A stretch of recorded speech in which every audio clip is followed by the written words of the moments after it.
안녕하세요. 원광대학교 약학과 실습생 김동인입니다. 우리는 건강하고 아프지 않게 살기를 원하지만 그게 마음처럼 되지 않을 때가 많죠. 딱히 어떤 병에 걸리거나 다치지도 않았는데 왠지 모르게 어딘가 불편하고 이유 없이 피곤했던 경험이 있으신가요? 우리 몸의 컨디션은 정말 다양한 원인으로 조절되고 있습니다. 그중 하나로 과도한 히스타민 농도가 알게 모르게 여러분들을 힘들게 만들었을 수도 있다는 사실, 지금부터 알려드리도록 하겠습니다. 우선 히스타민이 무엇일까요?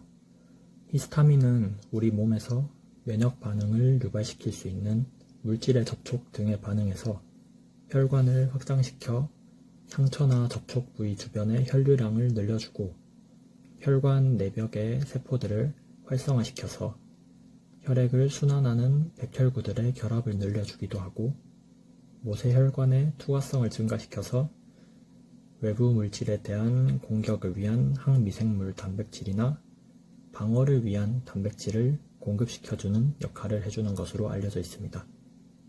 그렇기 때문에 히스타민은 우리 몸에서 반드시 필요한 물질임에는 틀림이 없습니다.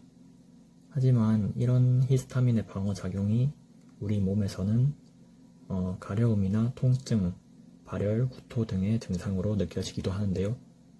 그것은 히스타민이 외부 물질과 싸우면서 생기는 어쩔 수 없는 부작용이라고 생각하시면 편할 것 같습니다.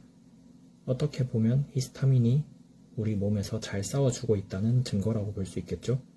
하지만 이런 히스타민이 체내에 너무 과량이 존재할 경우 부작용이 너무 강하게 나타날 수 있습니다. 그러면 어떤 경우에 히스타민 농도가 증가할 수가 있을까요? 먼저 히스타민 불내성에 대해서 알아보겠습니다.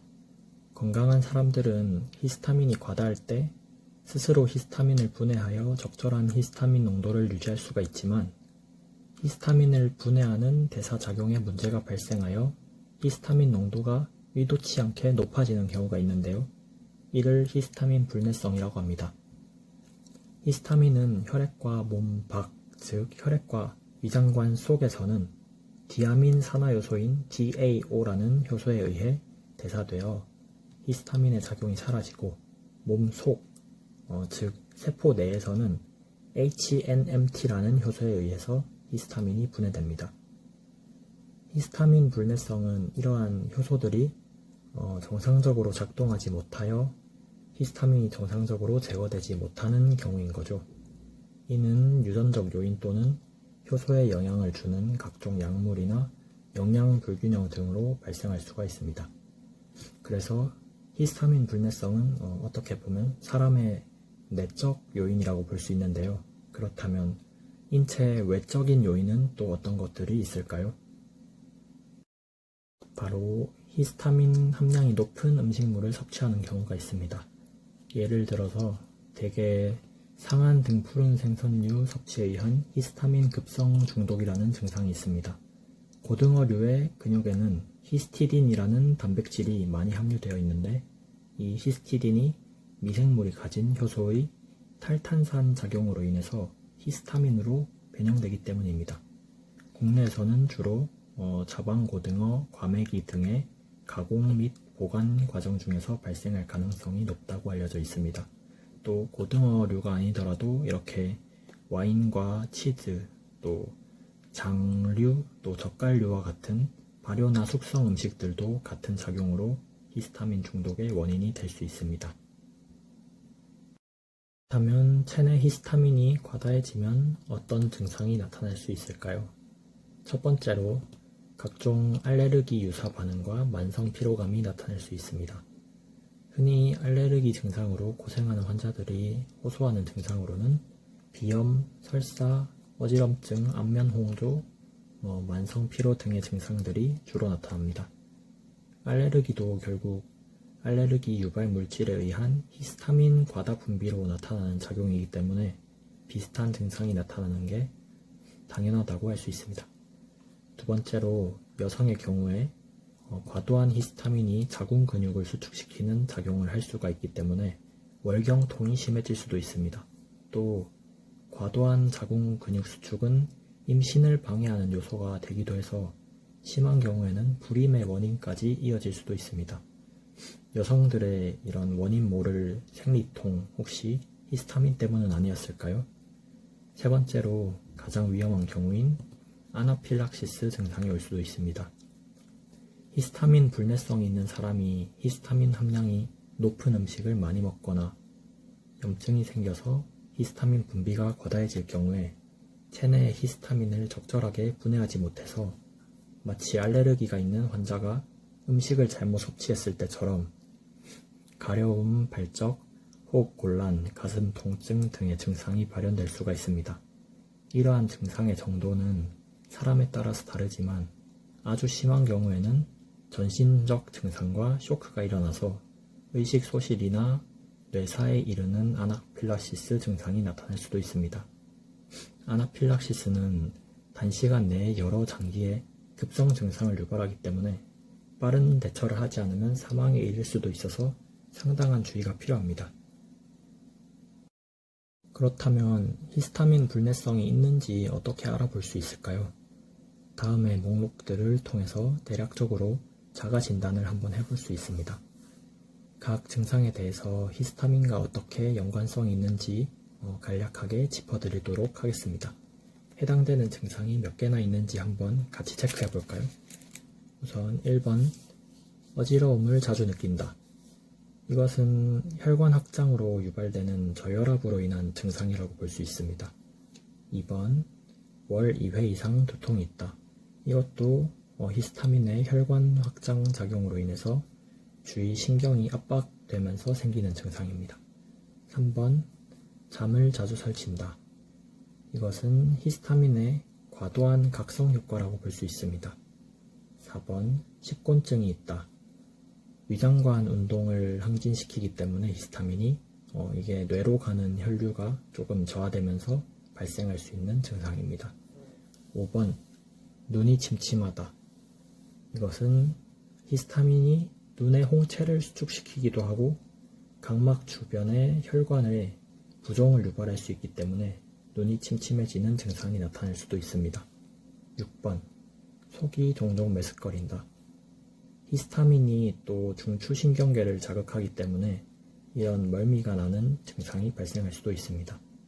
7번, 설사가 자주 있거나 배에 가스가 많이 찬다. 이것도 소화기 평활근 쪽에 과도한 수축을 일으켜서 인한 소화불량이라고 볼 수 있습니다. 8번, 혈압의 변화가 심하다. 이것도 혈관 확장으로 인한 심혈관계 부작용이라고 볼 수 있겠죠. 다음으로 9번과 10번은 다리가 붓거나 저리다. 멍이 쉽게 들거나 파란 핏줄이 눈에 띄게 많아졌다. 이것들 역시 혈관 확장에 의한 저혈압으로 혈액순환 장애에 해당합니다. 11번, 얼굴이 달아오른다. 이것은 혈관 내피 투과성 증가로 인한 증상이고, 12번, 간혹 오한증이 있다. 오한은 염증 작용으로 인해서 체내 발열이 있을 때 오한을 느낄 수도 있습니다.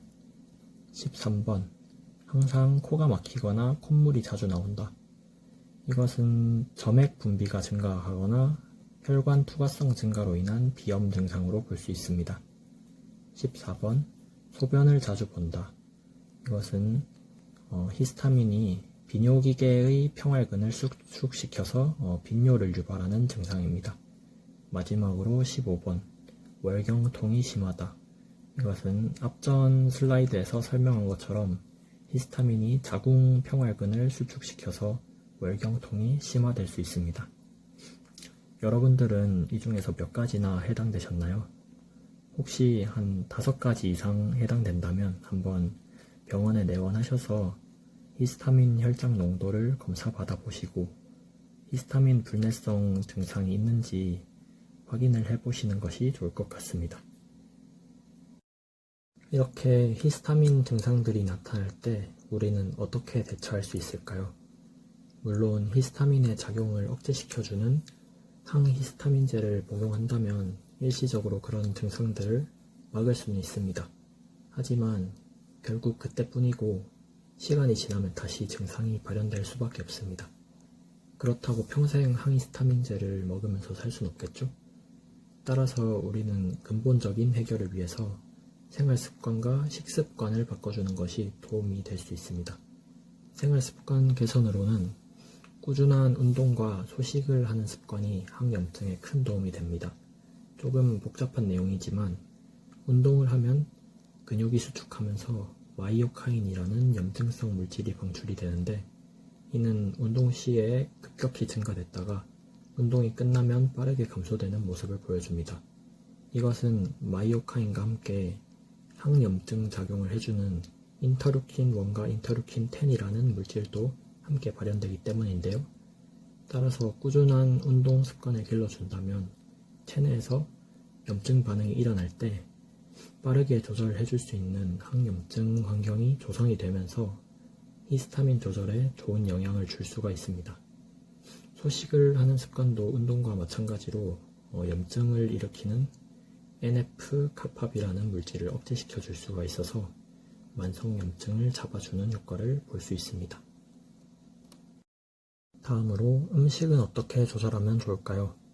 피해야 할 음식으로는 앞서 말씀드린 고등어류와 젓갈, 장류, 와인 및 치즈와 같은 발효 또는 숙성 음식들 이외에도 훈제 육류나 소시지, 각종 유제품군, 카페인 음료들, 시금치, 오렌지 등등이 다음의 표와 같이 히스타민 함량이 굉장히 높은 음식으로 알려져 있습니다.